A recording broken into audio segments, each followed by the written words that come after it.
Our final squad in the Southwest is the San Antonio Spurs. Their key free agents are really only Lonnie Walker IV. He is restricted. Notable non-guarantees. Zach Collins, half of his money became guaranteed after the draft, so I imagine they'll just guarantee that $7.6 million. Keita Bates-Diop, Trey Jones, and Jock Lyondale are all non-guaranteed at sub $2 million. Non-guaranteed at sub $2 million. I would expect probably the vast, maybe not Keita Bates-Diop to be back, but I would expect the other two to be back. And they have DeJounte Murray, Jakob Poeltl, Trey Jones, and Romeo Langford, is their most notable extension candidates. They don't have any big trade exceptions. Their best spending tool, I have them between $25 and $30 million in cap space, depending on how things shake out. They can get to max room for a player who's whatever experience level they want. Oh, between 0 and let's say 7 years. Once you get to the 10 range, that's $42.7 million. That would take more of a hurdle, but they can get max room if they want. What are you looking for? What are you thinking about for the Spurs as we head into free agency? Well, I mean, so they're still mostly a young team, and they have, some flexibility. They can clear enough room. I think from my perspective, you start with Ayton and Bridges because you're just one of these few teams with cap space, and you kind of work down from there, which is hard to do because you're going to tie up stuff in an offer sheet. So you better know before you do it, which I think everybody realistically does, generally speaking. But if there's a team that doesn't care about tying up their cap space, it's going to be the Spurs. That's true. And they also did, I think what helps them too is they added 3 rookies, none of which are bigs, but depending on how you feel about Jeremy Sohan, and then Blake Wesley and Malachi Branham. I'm just like, they're a team that I could just see like, yeah, we'll give near max or the max to DeAndre or Miles Bridges. And if you match, whatever, like who are we going to sign anyway? Right. Exactly. And so I think they feel like a pretty good. I don't think they're like Jakob Poeltl is a good center. I think he's. Would you extend him? Well, I need to know here's the bigger question: would he accept an extension? I mean, it's still not a non-superstar centers league. I think any center that gets a reasonable extension offer should probably just take it, unless you have like, I'm going to be an all-star and I'm going to bet on myself. Starting at $11.3 million, I think is about his max. Does that feel about right to you?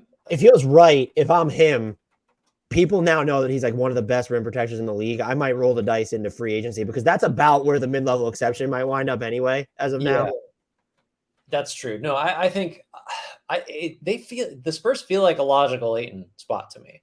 Now maybe I think it's pretty clear based on the reporting, and then just I don't know, noise I've heard from people who are actually plugged in and like report this stuff. It very much feels like DeAndre Ayton is trying to push his way to San Antonio to me. I don't know if the interest is mutual. Like they could use him. I just don't know. And the thing that's sort of hanging over all this, I do believe that the DeJounte Murray trade rumors are driven more so by teams interested in DeJounte Murray. Atlanta than the Spurs. Especially because like the John Collins framework, if there was a third team involved and San Antonio was getting showered in draft equity, okay. But otherwise it feels like a very lateral move to where I think Collins could diversify your offense if you think Primo or you even think like Branham can make an immediate offensive impact, that Vassell is ready for more on-ball responsibility. But like it's a lateral or getting worse move that doesn't set you up better for the long term.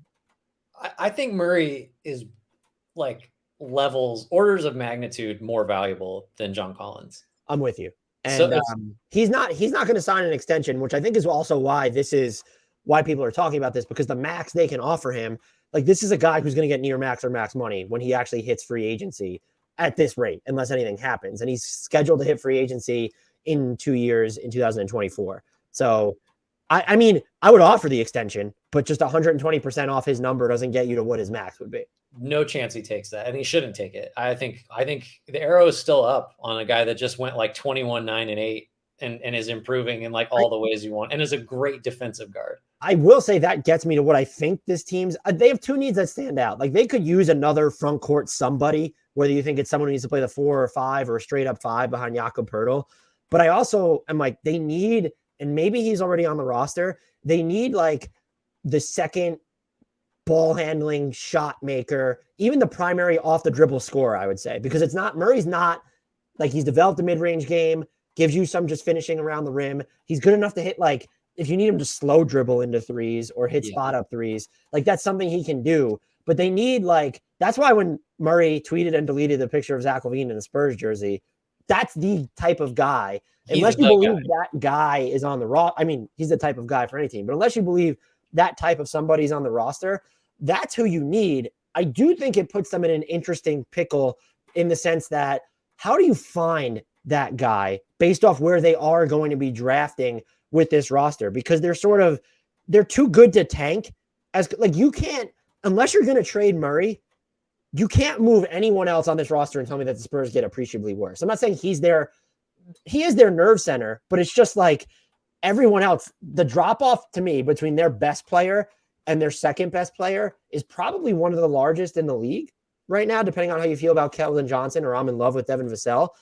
At the same time, it's like, why would you tank? Because Murray's like younger on this great contract, still so good. So how do you go about acquiring this player? Maybe you do trust your draft. Like, oh, we found him in Jeremy Sohan, or we found him in Branham, who a lot of people had like really going up towards the lottery. I'm more of a skeptic in how his shot making is going to, I don't know if anyone could see me using my hand like, but so unless you really trust your draft, which I imagine the Spurs do, dude, are they sort of just like, if everyone's like, oh, they need to sell off DeJounte Murray. What if they decide, whoa, we have cap space, we have trade assets, like we're going the other way. I don't know if Ayton or Miles Bridges is that guy. I would love to see Miles Bridges on this team, if only because the Spurs, after being like the bastion of conventionality for so long, now just have all of a sudden like these like wings and forwards, like positionless, Keldon Johnson, Miles Bridges, Devin Vassell, and like that, they're running out that as a front court at one point. That was my long rambling way of saying the Spurs' direction feels so undefined. And normally I might crucify teams for that. With them, I'm like, I just view it as flexibility, as malleability. Yeah, I agree. I do think there have been some signs recently, like they made a deadline trade. Like, so I think there are signs that they're going to operate sort of more conventionally as opposed to the last 20-ish years where it was kind of, we'll just draft and we'll develop, and that's just kind of how we're going to do it. I do think they'll wait till Popovich is gone to like really just become a quote unquote normal team in terms of how they build. But yeah, LaVine is the guy. Like, we should have just mentioned him up front. It just doesn't seem realistic because Chicago can do the 5th year and just, more money and all that stuff. But I don't know, man. Like, I would be thinking about, not that there are LaVine types per se, but like if we're talking about restricted free agents to sort of like mess around with, like, I think Anthony Simons actually shares a lot of similarities to him too. LaVine, like a younger LaVine. You have the defensive questions. You have this like, oh shit, this guy is a lights out shooter all of a sudden.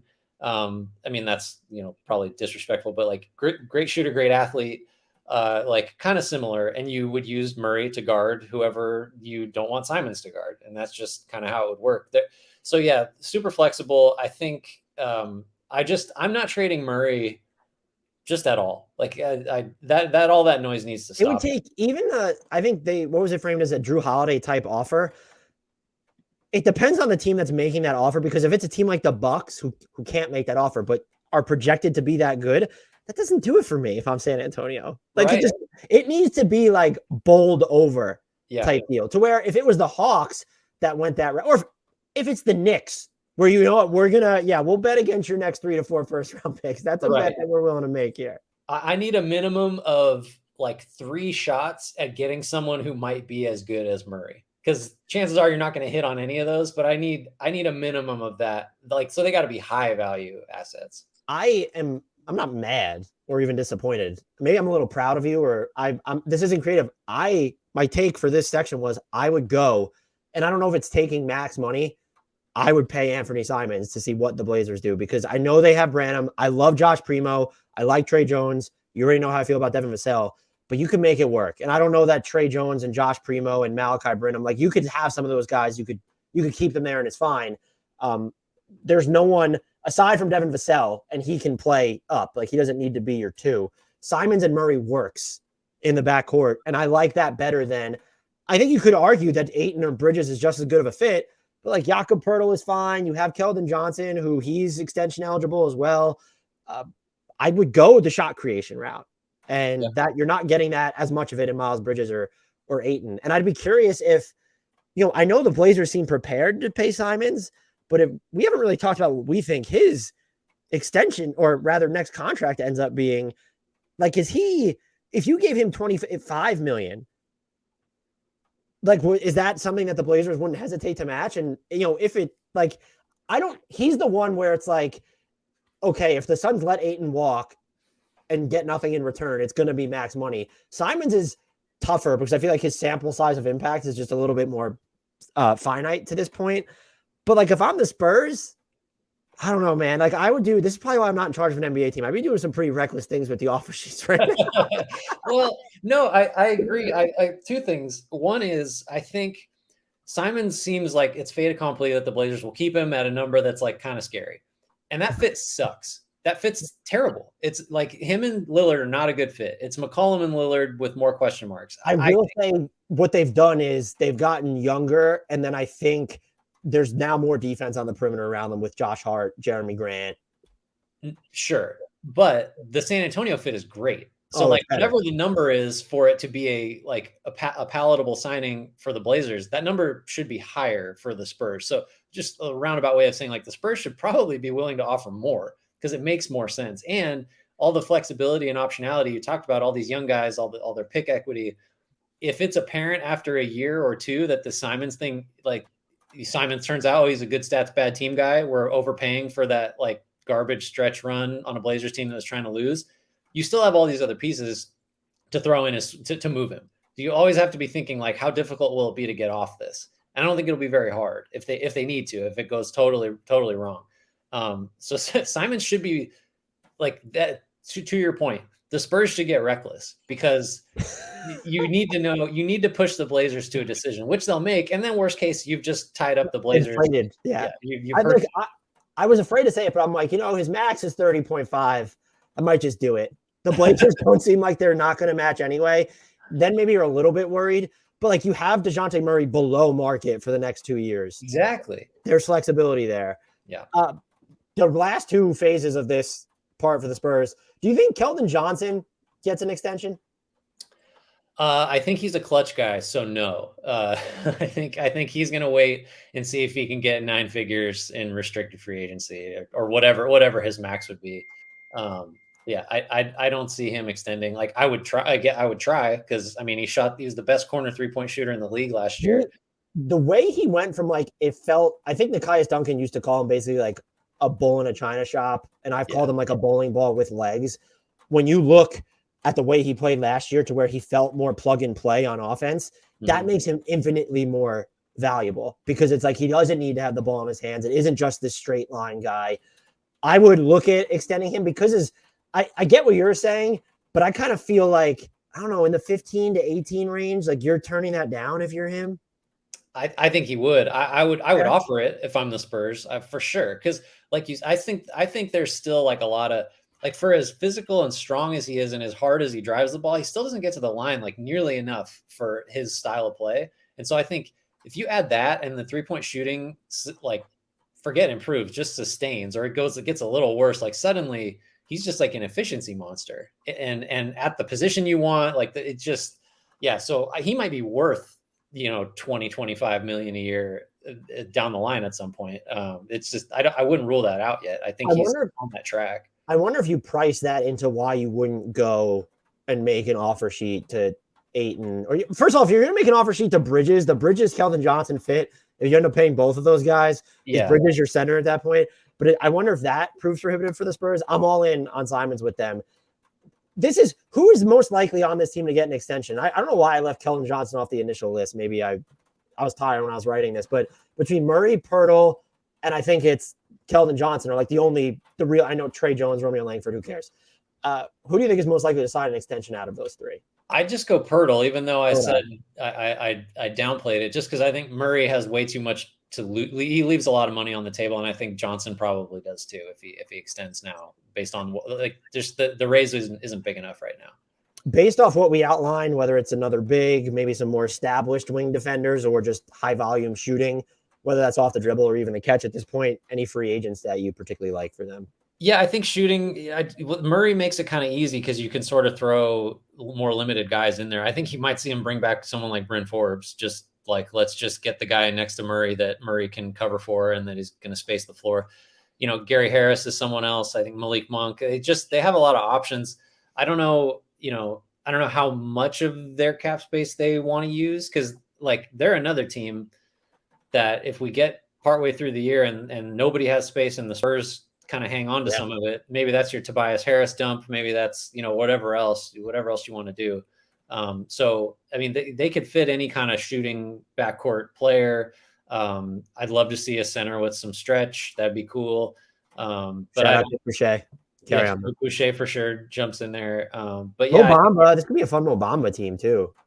I for sure. I think you have a lot of options. I do think one consideration to just kind of keep in the back of mind is that not using all this space might not be the worst thing because I think most other teams probably will use this. The few that have it may end up using and they have like if they keep some of it, they have a walking trade exception who was good for them and Josh Richardson. I think it's become underrated at this point. I think my favorite free agent target for them, and it's sort of a hedge against what happens with Pirtle, would be Isaiah Hartenstein here. This feels like a place where he could really thrive. I don't know. I would pay, like they could outbid other teams. I'm not getting into a bidding war for him, but you're even in a scenario where if Pirtle was going to sign an extension and you could get Hartenstein, you end up paying 23 to 25 million a year for both those guys. Like that's a quality center rotation there, which is why I'm not as thrilled about the Ayton fit for them. And it would probably happen unless the Suns just suck. If it would happen via sign and trade. And it's what are you giving up? It'd probably be Pirtle and Richardson to start. Is there anything else in there? Is Ayton make you a lot better than those two? I guess we have to see more of him independent of the Suns ecosystem where he was used as more of an accessory than anything. And that might be, I don't mean to insult him, but like he was just more of a complimentary offensive player than a prominent like hub.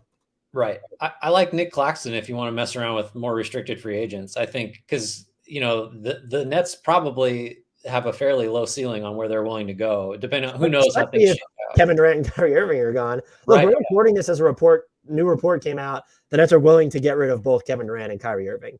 Just, this is not really the Spurs at all, but can we just, pure comedy. Like you grow a backbone now after turning over your franchise to them in 2019, letting them run the coach out of town, letting them hire the next coach, signing DeAndre Jordan for them, having to undo that move, trading for James Harden for them, having to undo that move, telling Kyrie he can't play, but then letting him be a part-time player. Like, this is no time to pretend that you're not just the jellyfish of the NBA right now. You chose superstars over culture. That's fine. Stick with it. Like, this is not the time. But I'm sorry. It's just, I don't think the Spurs they could get infinitely better with either one of those guys. If Kevin Durant says, I want to play in San Antonio, I would absolutely think about it, but they don't feel like a team that would touch this situation even tangentially with a 90,000-foot pole. No, it's like, well, what's Greg Popovich's number one like quality he wants in a player is guys that have gotten over themselves. We're gonna add Kyrie Irving to this mix. He didn't put the Spurs on his list, right? He was on Kyrie's list when he was with the Cavs, I think, maybe even the Celtics, but he wasn't on the list now. So, man, I want to dig up, and I have just as many cold takes as hot ones. I want to dig up the tweet I had of like when Kyrie was talking about, we're going to be a collective head coaching, me and Steve and everybody else. And I think I said this is going to end badly. And it wasn't that long ago for it to be super smart, but it's you were spot on. So any other targets on the Spurs? I thought if they wanted to get creative, well, it's not creative, but experiment with some of the lower tier guys.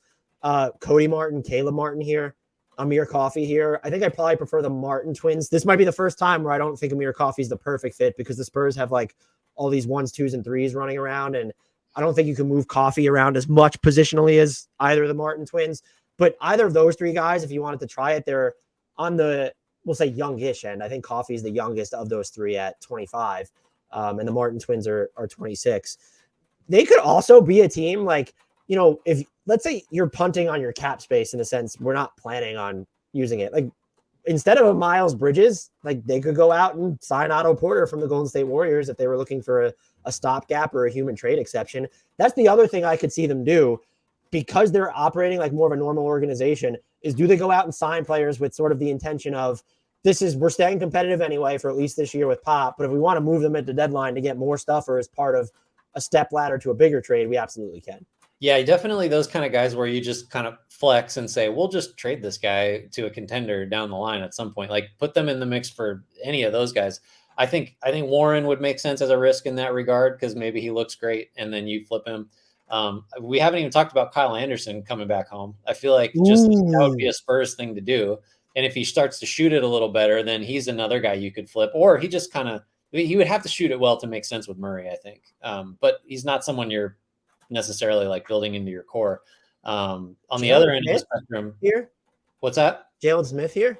Sure, Jalen Smith everywhere. Jalen Smith is my Chris Boucher. This is the official podcast of Jalen Smith. The thing they do, I guess, have to consider with the front line is what do they view Zach Collins, who actually had some nice moments for them this year, but still feels like more of a flyer, stab in the dark type of player to their future than someone who's, okay, we're not going to spend or we're not going to bring in another person who plays the 4-5 because we're this invested in Zach Collins. I mean, and they're not that invested is the thing. Cause like, I think it's totally worth just seeing because what is it like 7.3 this year partially, or I don't even know what the guarantee level is in 23-24 of 7.7. It might be totally non-guaranteed. I believe it is until, let me double check right now on my salary sheets for them. He is guarantees 628 one day after the draft in 2023. He's $7.7 million salary. So no risk, basically an expiring if it goes sideways. And feels like what we're talking about. Like let's add a little bit of stretch and a little bit of like athleticism to the front line. It's totally worth seeing how that works. I say this probably about too many teams, but the Spurs offseason is going to be fascinating because even if they don't do anything major, I just feel like there's like I have an energy about them now again. Yeah. I like the Jeremy Sohan pick. I really like the flyer on Malachi Branham, and I don't know enough about Blake Wesley aside from like the Spurs have now taken flyers on all these sort of like guard types to where it could work out between Primo and Trey Jones. I am in love with Josh Primo. There's like a wiggle, like a water wiggly element to his game that I just really enjoy. They'll be a team to watch. Do you have any final thoughts on them before we skedaddle from this look ahead that wwent over by quite a bit? Just to that point that they got a lot of bites at the apple at important positions, at like the playmaking guard spot and at the wing spots. So they have a lot of shot. I think that, which at the same time sets them up as a pretty good not that the Spurs ever do this, but as a consolidation trade team where it's like, we got these 2 or 3, prospects that we got enough of. So we're willing to move them and combine some salary. And that would include Pirtle potentially to get the numbers higher, throw a pick in there. And then, if someone shakes loose and it makes sense, like they're a little like Memphis that way, where they can just kind of put together better offers than most teams. So if they don't hit on all these guys, which they won't, they may hit on enough to have some leftovers to move on. Yeah. I would watch out for them. If there's like the next star that we don't see coming becomes available, I would just watch out for them. The other thing I would say, and I like almost didn't mention this, but like if Charlotte is that concerned and they tried to spin it like they need to trade him to afford Miles Bridges, you can almost just offload Gordon Hayward to San Antonio, who isn't a good value, but makes you better, doesn't upend, I think, any of your development. Is there enough of a sweetener or sweeteners to consider that? Or maybe it's, Josh Richardson for Gordon. You're cutting some, you're not giving up. You're not just taking on $30 million of Gordon Hayward this year. You're taking on 15 or 16 or something like that. I could see the Spurs doing something like that with a team that's worried about its finances or trying to open up space. The Hornets don't need to do either, but they're concerned about the luxury tax. You build that around Pirtle. I think you build that around Pirtle and like Doug McDermott. And if you want to use Richardson to really match, then great. But I think there's totally ways to do that. And I bet you, I'm assuming even though the Hornets have Mark Williams and Kai Jones, they'd still be interested. Oh yeah, no, those guys aren't going to help this year. Mark Williams might. Well, but Steve Clifford's going to coach that team. Don't you want like your just ace defensive big in there? Because he wants that team to play defense. And I just like. Well, my whole thing is like, if you're giving up Jakob Pirtle in that deal, maybe you view Doug McDermott as sort of a net negative for you, but like Jakob Pirtle's positive value. For sure. Yeah. You need to be getting something. You need a lot of sweeteners from Charlotte. But I would consider something like they could do anything. In love with the Spurs.